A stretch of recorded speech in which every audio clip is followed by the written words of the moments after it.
I'm here to share Kawa's most recent investment opportunity, SBA IO strips. The SBA Opportunities Fund will invest in a portfolio of interest-only strips, which are a portion of the interest component of a loan, without principal attached to it. These securities are created as a result of what we view are regulatory inefficiencies in connection with the securitization of small business administration loans. In order to encourage lending to small businesses, business owners can borrow money from commercial banks on behalf of the SBA, which offers several government-sponsored programs. Our particular loans are a section of the SBA program which provides loans backed by real estate collateral at a rate of prime plus 2.75% per annum, and which are generally issued by local community banks and under certain guidelines are guaranteed up to 75% by the US government. After a loan is originated, the originating bank generally retains the 25% non-guaranteed portion of the SBA loan and sells the remaining guaranteed portion to loan aggregators. The 75% piece of the SBA loan that was sold to the aggregator is now effectively 100% government guaranteed with a relatively high coupon, which for this example will simplify and assume it's 6%.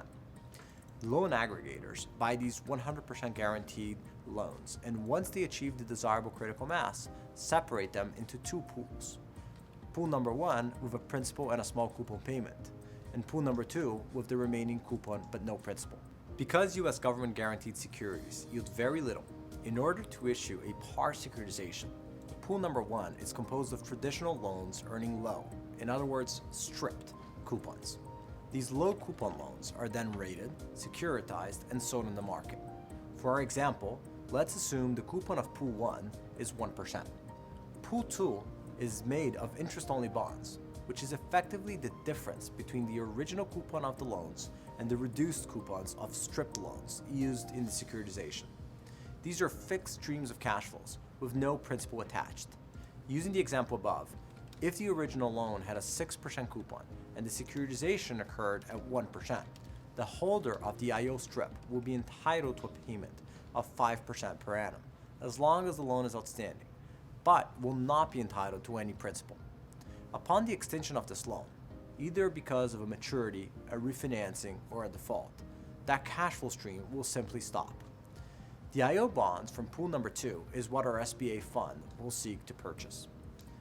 Based on our analysis, we expect to be able to purchase these IO bonds at what we expect to be 8 to 9% average unlevered yields, based on our assumptions of prepayment speeds. That is, how long we expect to continue receiving the excess interest.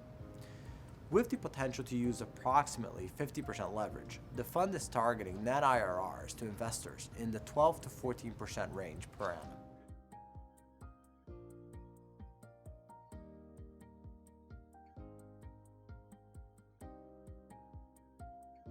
As we've explained, SBA IO strip prices are based on expected prepayment rates. Prepayments occur either upon a voluntary prepayment by the borrower, generally due to refinancing, or a borrower default. In essence, the shorter the time the income stream is available, the lower the yield, as one would have less cash flow. So it is key to understand the prepayment risk of the underlying SBA loan. We believe there is a pricing inefficiency in this market, allowing for an arbitrage opportunity. These inefficiencies are in part attributed to the limited size of the market, which has so far prevented larger players from getting involved and providing a deep buyer base that would enhance liquidity and improve price dynamics. Additionally, there's not a robust prepayment modeling tool readily available in the market to properly model out prepayment risk, again contributing to what we see as an inefficient marketplace. Last but not least, despite not having principal, the expected yield profile of the investment is remarkably stable if history is any guide to the expected prepayment rates. In fact, historically, the prepayment rate of SBA loans have been higher during periods of strong economic growth and refinancing activity, such as in the 05 to 07 period, whereas periods of weaker economic activity, such as in 2008 to 2010, have shown a slower rate of prepayments. This is somewhat counterintuitive, as one would expect the higher defaults during the 2008 financial crisis, as defaults are a form of prepayment. The reality, however, is that the lack of availability of credit and the halt of refinancing activity significantly eclipsed the rise in defaults, and the prepayment speeds collapsed, delivering its best performance years on loans originated around this time. Our belief is that the performance of this asset is more closely related to the availability of credit than to the actual credit performance of the loans.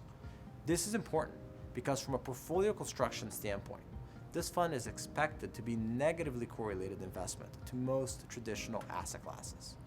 This is in contrast to the majority of other types of securities, which generally perform best in periods of strong economic activity.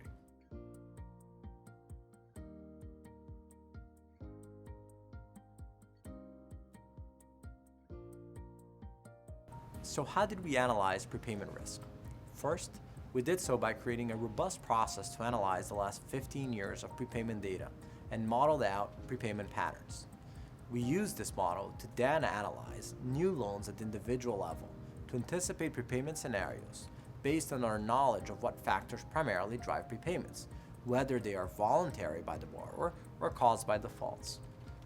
As discussed before, while looking at the origination dates in the historical data, we concluded that the highest prepayment speeds occurred in a period of strong U.S. economic expansion, while the lowest prepayment speeds actually occurred in periods of severe economic stress in the U.S. market. There were other, subtle patterns in the data, but the ability of borrowers to refinance, which is driven by tight credit spreads and wide credit availability, are a major factor in their decision. As the current environment is one where credit for SBA-type borrowers is tight, we believe that there will be a below-average incentive for borrowers to refinance and prepay while default rates are expected to remain manageable. This should translate into strong yields for the fund. Obviously, if the availability of credit for these borrowers vastly improves, prepayments may accelerate as they did in the 2005 to 2007, and one would potentially experience mild losses. Yet, even under that scenario, we believe the risk is limited as the majority of the cash flows are expected within the first 3 years from origination.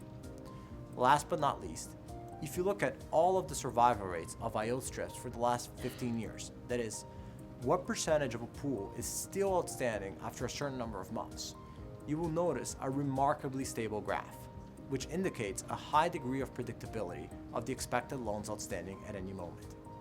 That in turn gives us confidence of the stability of our expected returns and the unlikeliness, albeit always possible, of significant losses.